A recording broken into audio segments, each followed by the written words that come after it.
Mos e përzë të mirin nga shtëpia.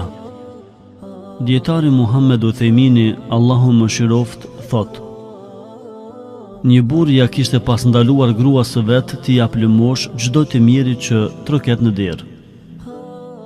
Një ditë nga ditët në derë i trokiti një i mirë dhe tha: jam i mirë dhe pa rroba që më mbrojnë nga i ftohti.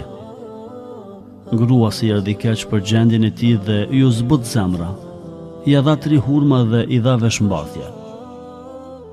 Ndërkohë, burri i saj nuk gjendej në shtëpi, kishte pas shkuar në xhami. Kurse pas namazit nuk u kthye në shtëpi, por qëndroi brenda xhamisë.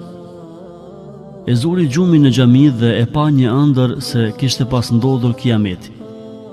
E pa se njerëzit ishin në vështirësi të madhe, nxehti i madh dhe dielli qëndronte mbi kokat e njerëzve, kurse mbi kokën e tij qëndronte një robë e cila i bënte hije.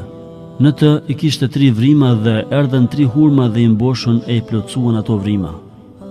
Në atë moment, i frikësuar dhe i habitur, u ngrit nga gjumi. Shkoi në shtëpi dhe i arrëfei gruas ëndrrën dhe gruaja menjëherë e kuptoi se kjo ëndër ka qenë si shkak i hurmave dhe rrobave që ja dha si lëmosh. I tregoi të burrit se çfarë bëri ajo dhe burri i tha: prej sot, mos e kthe asnjë të mirë nga dera jonë.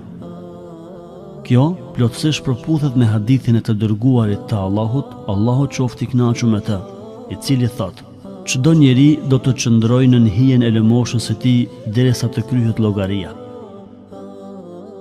Nga arabishtja, Irfan Yahiu.